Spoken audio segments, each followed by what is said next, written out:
VPM. The following episode contains graphic language and descriptions of violence. Listener discretion is advised.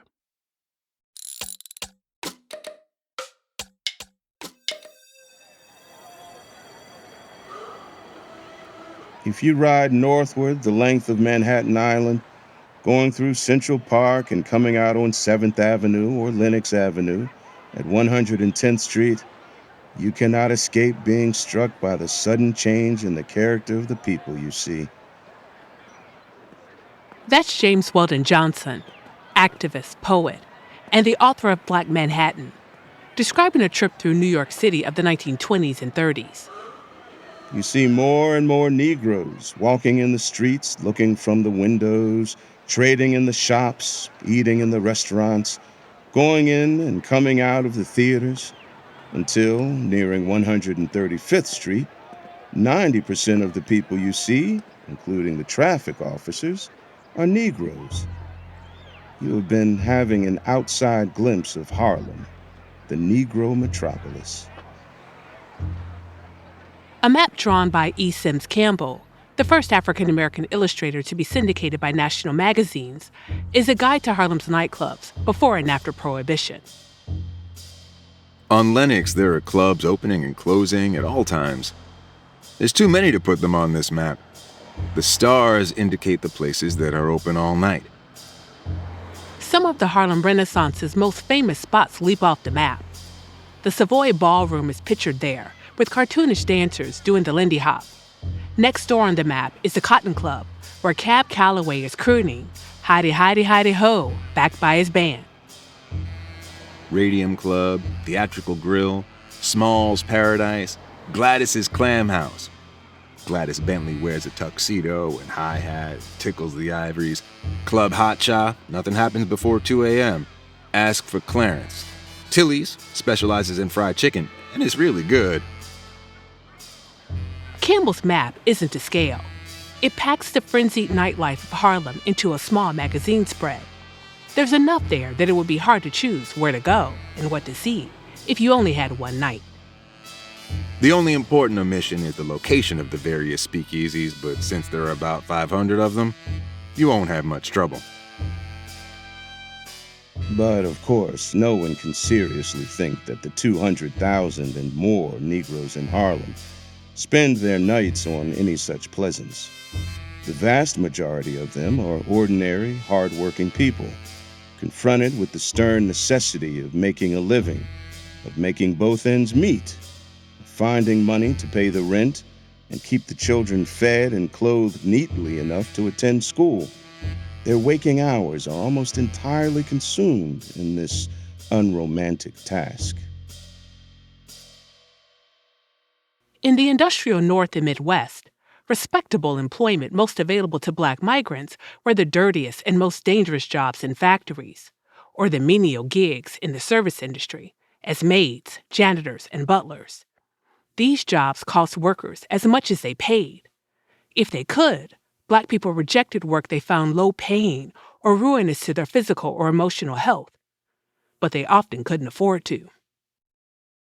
And it is a task in which they cannot escape running up against a barrier erected especially for them, a barrier which pins them off on the morass, no, the quicksands of economic insecurity. Fewer jobs are open to them than to any other group, and in such jobs as they get, they are subject to the old rule, which still obtains: the last to be hired and the first to be fired. But in the basements and back alleys of the Negro metropolis, there was money to be made and power to be claimed. Stitched into the tapestry of Harlem's upright living and respectable leisure was a disorderly, bacchanalian strand of theft, sex work, con artists, bootlegging, speakeasies, numbers running, and gambling. Harlem has its sophisticated fast sets, initiates in all the wisdom of worldliness. And Harlem has, too, its underworld, its world of pimps and prostitutes, of gamblers and thieves, of illicit love and illicit liquor, of red sins and dark crimes. There, Harlemites could seize a different kind of freedom than we've explored so far.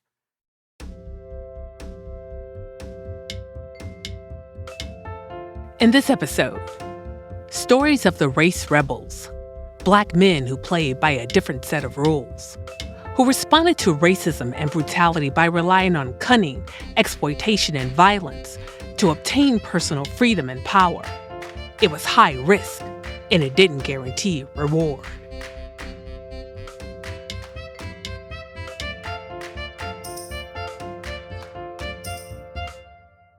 Among the stories of heroes and heroines who put race and civil rights first, there were people like Julius William Miller, individualistic, fully human, messy, and flawed.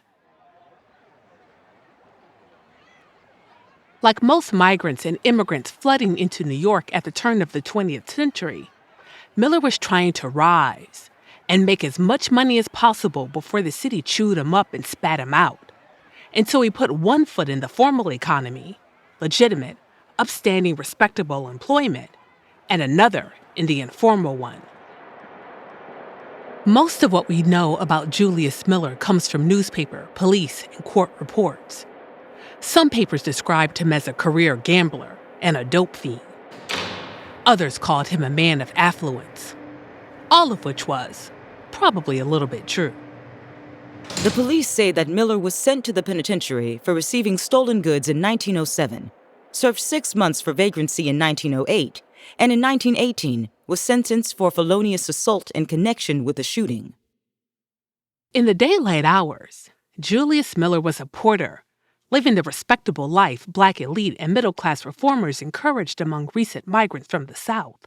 But at night, Miller was known as Yellow Charleston, a brother who rented a dark basement, ran low-stakes crap games, and bootlegged.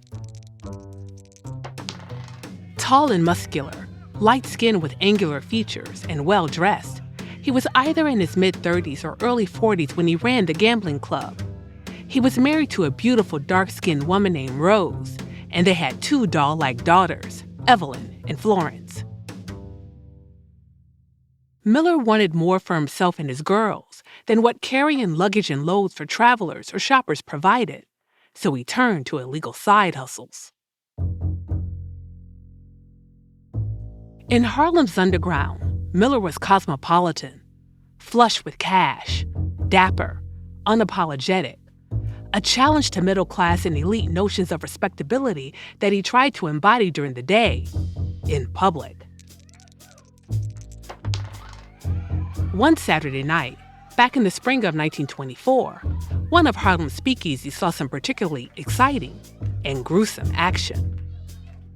John Parker, Julius Miller, and 4 other Negroes were playing a dice game in a basement at 129 West 134th Street. The basement housed Miller's gambling club, not mentioned on Campbell's map, and it was in full swing. But underground events like this can go sideways fast. What really happened was contested in the papers. The New York Times reported, Miller went broke. He asked Parker, a heavy winner, to make him a loan. Parker insisted that those who went broke in the game must remain out of it. According to the other players, Miller drew a pistol and fired a shot into Parker's abdomen. But according to the Afro-American out of Baltimore and Miller's own statement to the police, John Parker, who was known throughout Harlem as a sport and gambler, entered the game and lost all his money. Parker grumbled. Miller told him to cut out the rough stuff on account of ladies next door. Miller said Parker kept it up, claiming he was cheated, asking loudly for loans so he could keep gambling. Miller started for him to escort him out, and Parker pulled a knife. Miller pulled his gun. Miller, a.k.a. Yellow Charleston, had shot and killed one of the patrons of his gambling room. Miller ran through the hallway to the roof. Across the roofs he ran.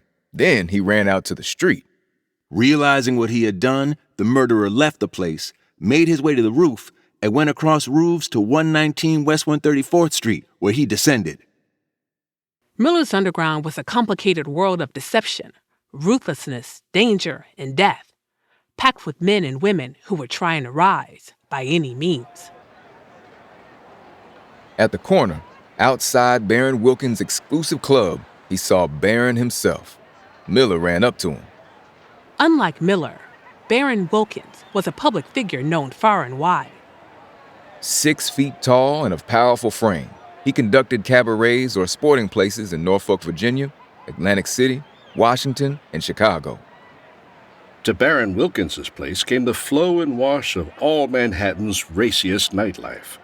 The Baron was always there to nod and bow and boom with pleasure to see the crowds come. Born in Virginia in 1867, Wilkins saved his earnings from working as a busboy and restaurant manager and migrated to New York to open his own businesses. Wilkins' exclusive club in Harlem was the polar opposite of Miller's gambling den, complete with a restaurant and dance floor. It catered to a select patronage, primarily white people coming into Harlem for a night after seeing a Broadway review. Scattered among the crowds were black Harlemites who were particularly light-skinned, or black musicians and sportsmen who were especially famous. Nightly, automobiles drive up to its entrance to unload handsomely gowned women with prosperous-looking escorts. Waiters pass among the well-dressed guests, taking and filling their orders. Though his clubs were technically above ground and above board, Wilkins participated in the informal economy too, especially during the rise of Prohibition, making its mark in extra money through bootlegging, gambling, prostitution, extortion, and political graft. According to the Pittsburgh Courier, He had to pay the police enormous sums of money, said one man in the street, to keep his places open. It is alleged he owned 2 more cabarets in addition to the exclusive club on West 134th Street. It is rumored that Wilkins is not as wealthy as his appearance in business would seem to indicate. It is said he made an enormous sum in racing, baseball, and open gambling, but that he had to spend so much for protection that it caused him to struggle continuously. Prohibition made it harder for Wilkins to serve his clientele exactly what they wanted, but people didn't stop coming. To Wilkins' back room, the night owls began to flock. There was a string of big automobiles and taxicabs about the place at all hours. To get into the place, one entered what appeared to be the hall of an apartment house, then through a dark passage reached a large room where there was music of a kind and many bad Negroes of both sexes. There, too, many white women resorted, and the singing and dancing would, to say the least, not satisfy the Broadway standard of decorum. Fun at Wilkins' clubs often spilled over from a Friday night to the wee hours of a Saturday morning. The milkmen were on their rounds when the fun was at its height. In Wilkins' place, a mulatto girl was singing something about a hula-hula maid when a white slummer, watching the door, screamed, "The police!" Her cry was the signal for pandemonium. All the women in the place, and there were several score, began yelling at once. The men, black and white, swore. There was no chance to escape. The police, backing all hands into a corner, picked out Wilkins and several of his help and deposited them into a patrol wagon. Then the others were told to depart. Within 5 minutes, the crying women and scared men had worked their way through the jeering crowds outside to their cars and started for downtown.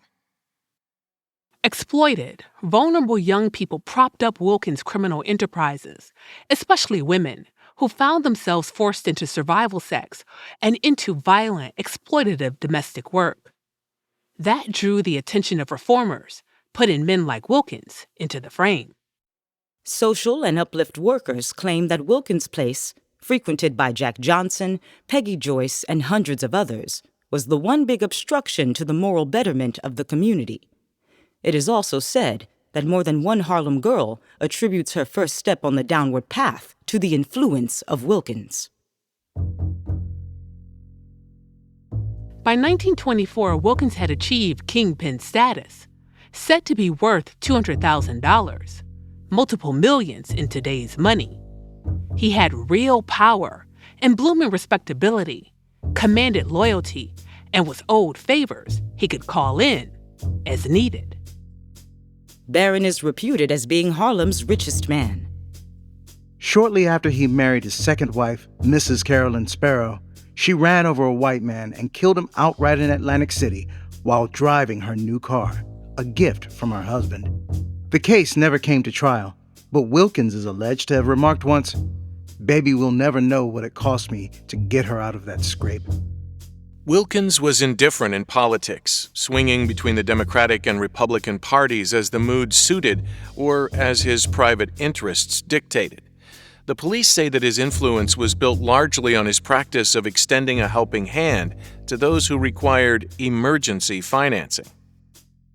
According to the New York Times, when Miller ran into Wilkins on the street in Harlem, he rightfully thought he might get some of that emergency charity. Miller fled to the street toward the cabaret. He shared the general knowledge that Wilkins often helped with money those in desperate need of eluding the police. Outside his cabaret, Wilkins was chatting with a Negro named Benny C. Parker, known in the neighborhood as Yum Yum. Miller ran up to them, gasping. "I just shot a guy and need $100 for a getaway." "I haven't got that much money," replied Wilkins. Miller later told a different story, reported in the Afro-American. He told the police that several weeks ago he stole liquor from a warehouse after tying up the guard. He sold it, he says, to Baron Wilkins for $700. Since then, he had asked for his money. Baron paid him only in doles. In all, Baron had paid him $360, he said. Miller said that when he ran up to Baron, dodging through the rain, he told Baron, "Give me the rest of my dough and give it to me quick. I'm in trouble." Wilkins shook his head and moved a hand toward his rear pocket, menacingly. Miller said, "I thought he was going for a gun."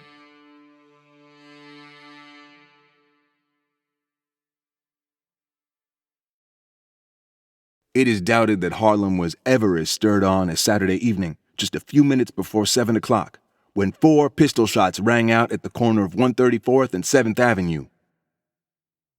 Wilkins, Miller says, moved a hand toward his rear pocket menacingly. Miller shot him 3 times. In 1914, a decade before Baron Wilkins and Julius Miller met on the street in front of the Exclusive Club, the New York Age published a series of articles called "Clean 'Em Out." New York City needs a moral awakening. It needs more than that. It needs a moral cleansing, and it needs it today. Street-walking women and the animals that live upon their dirty money and boldly loaf in the path of good people must go. Thrones of lewdness and castles of drunkenness must go. And decent people who harbor low characters and sustain their crimes, they must also. Harlem is infested with too many saloons for the good of the 40,000 Negroes in that section. Much of the whiskey sold is of that brand referred to as the kind that makes you fight your mother. Many old Harlemites believed reform was the way to convince white power brokers that Black New Yorkers should be granted access to better jobs, housing, and more, hoping to rid their communities of the corruption, vice, and the racist associations that came with them. These reformers put their faith in the formal economy and respectable Black work, in factories or the service industry, and living, going to church, school, and giving back to one's community. We must look to the good, quiet, decent element in our churches and homes that constitutes the true backbone of the real social structure of the community. It is their battle, and they must help bear it. It is the preacher's battle, and they must help bear it. It is a businessman's battle, and he must help bear it. The fighting begins now, today.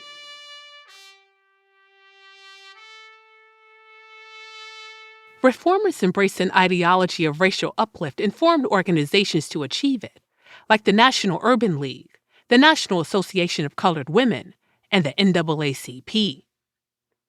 Editors at the New York Age were particularly concerned about Harlem because it was a place where respectable Black Americans should have felt safe.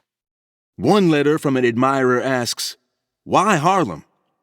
Isn't there other bad places in the city? What is the matter with 53rd Street?" There is all the matter with 53rd Street. The stakes were high. White people saw anyone in Harlem who wasn't an intellectual elite as a criminal. If Harlem didn't clean itself up, white people were going to come in and do it their way, which meant violence and destruction. Harlem must be saved because it is to be always the center of the colored population of our city. Our churches will someday be planted there. The homeowners are already there, and thousands of good people have taken apartments there for its many decided advantages over other sections. The children are there. The business houses are there. The social workers are there. Therefore, Harlem is worth fighting for. It deserves the jealous protection of all good men. Though he was attacked by reformers, Wilkins also wanted to clean up Harlem. Or at least he wanted to be in charge of what it looked like and how it ran, which suited his own professional and financial aims. Wilkins formed the Colored Cabaret Owners Association, joining forces with fellow black saloon keepers like John Connor. Their main concerns were that reformers were targeting the wrong people. White people were getting rich off selling booze to black men and prostituting black women, while black club owners were taking the heat. The colored saloon men of Harlem have a hard time of it. White men are getting rich selling liquor to our people, but few colored saloon keepers have a good-sized bank account.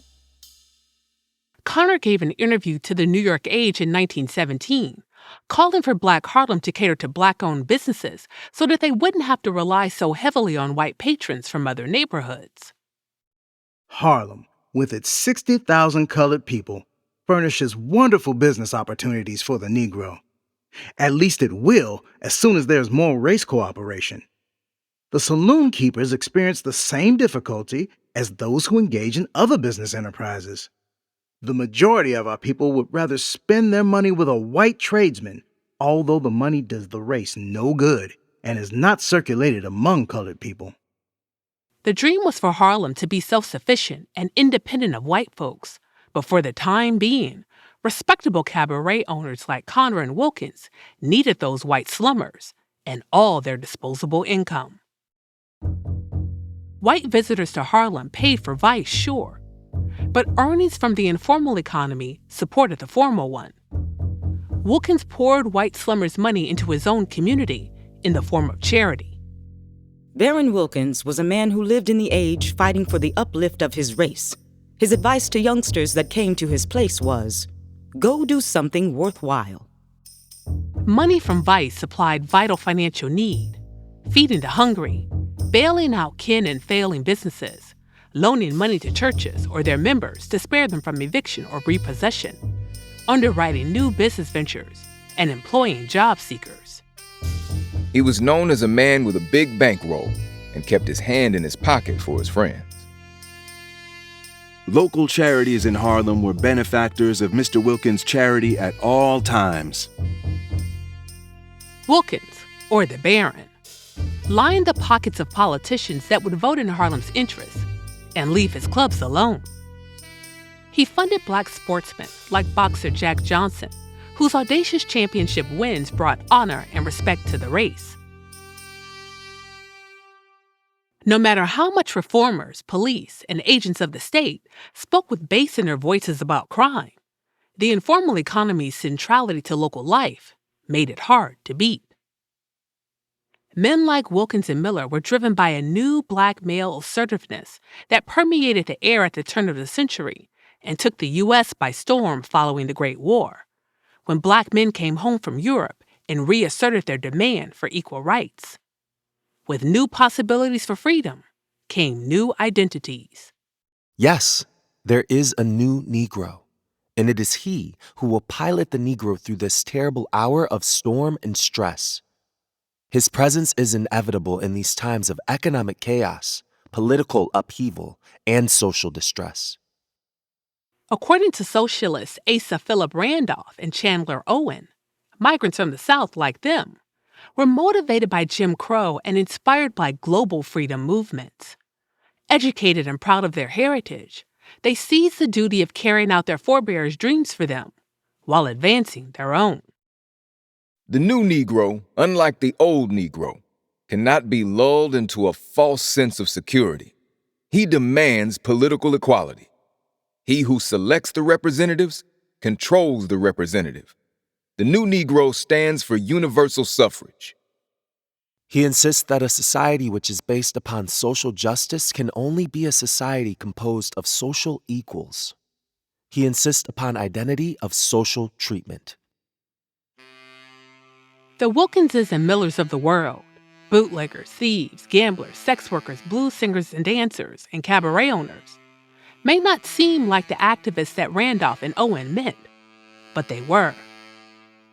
They challenged traditional notions of manhood and middle-class gentility that focused on physical labor and respectable lives and occupations by pursuing the informal economy, commercialized leisure, and sexual freedom in all its cis and queer complexities. But trying to reform Harlem in his own image, trying to rise and take his community with him, didn't make Wilkins different enough from Miller, who had just shot a fellow gambler and was standing a foot from Wilkins outside his exclusive club, demanding money.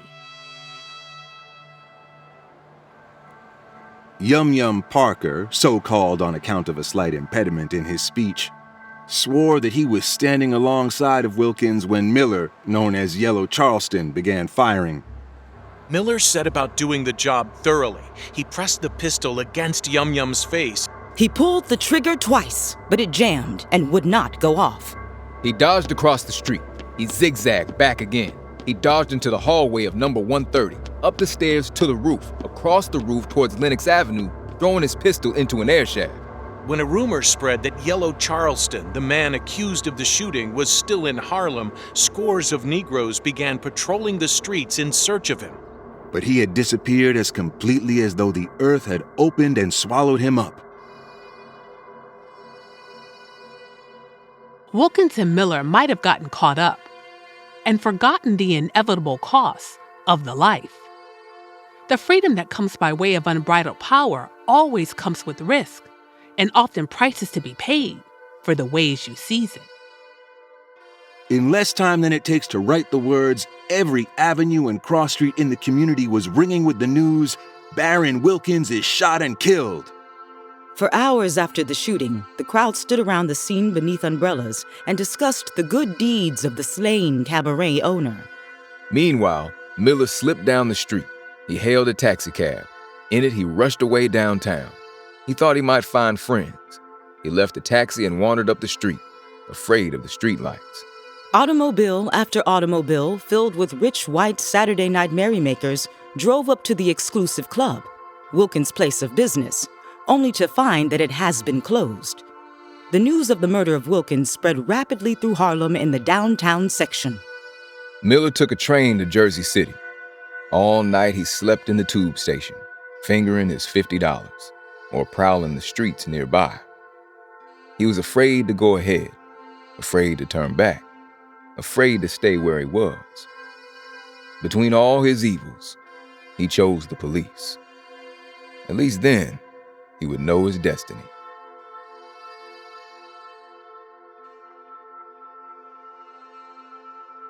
Maybe he thought by turning himself in and claiming to have shot Wilkins in self-defense, he'd be spared the worst punishments.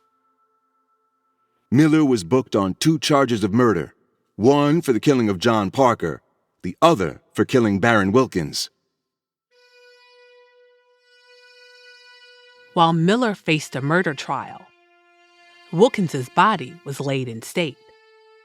Space wasn't adequate to accommodate the thousands of dollars worth of floral tributes sent by innumerable friends. The body was viewed by fully 40,000 persons. The pallbearers included prominent white politicians.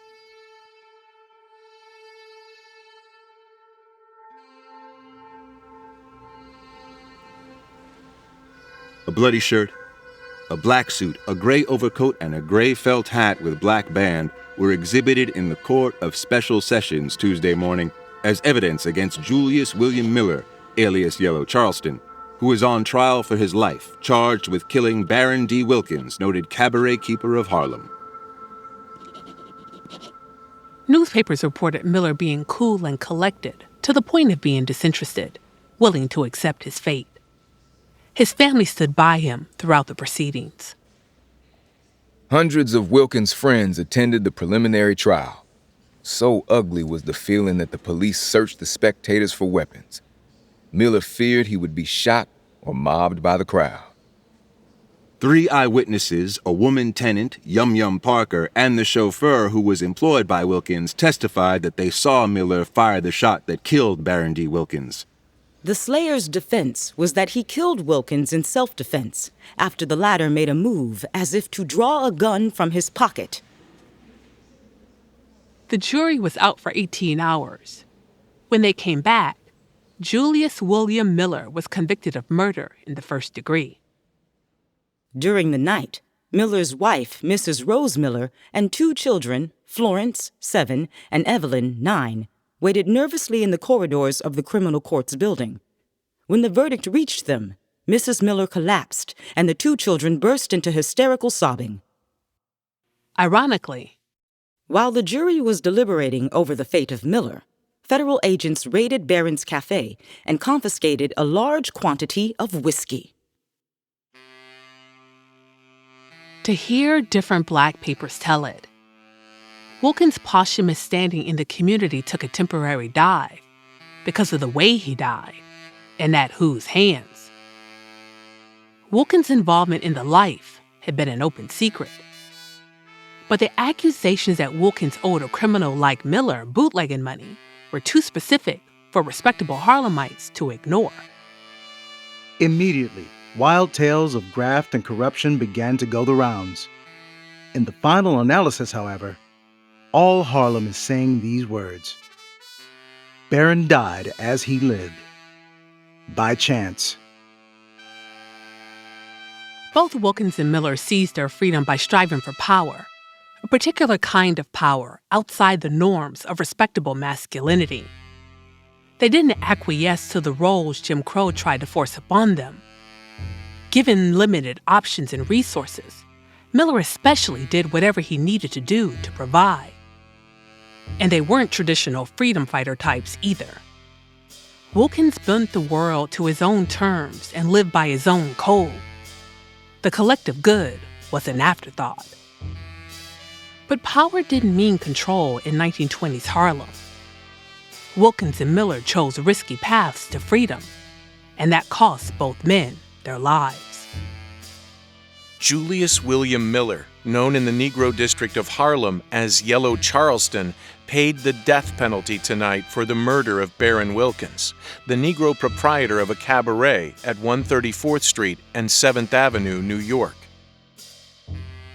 After he had been strapped into the electric chair and the black cap adjusted over his head, he asked for permission to speak. This was granted by the warden, but through a misunderstanding, the signal to turn on the current was given before the condemned man had the opportunity to talk. He was pronounced dead at 11:13. Only one shock was given.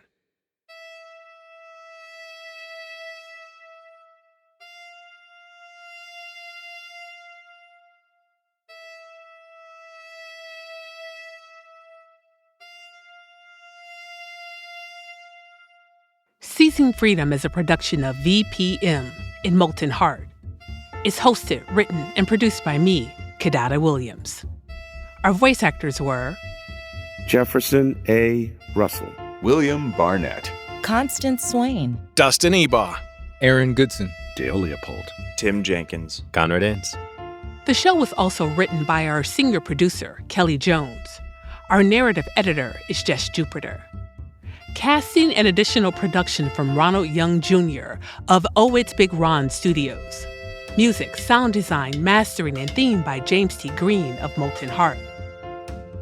Narrative excerpts were sourced from The New York Times, The Baltimore Afro-American, The Chicago Defender, The New York Age, The Pittsburgh Courier, The New York Tribune, The Atlanta Constitution, Esquire, The Messenger, and The Souls of Black Folk.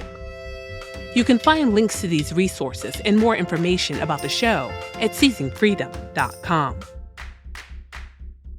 Special thanks to Philippe Best, Robin D.G. Kelly, Victoria Walcott, Joe Trotter, Earl Lewis, Peter Gottlieb, Martin Summers, Marlon Ross, Gail Biederman, the Beinecke Rare Book and Manuscript Library at Yale University, and all the historians, archivists, and librarians whose work made this episode possible.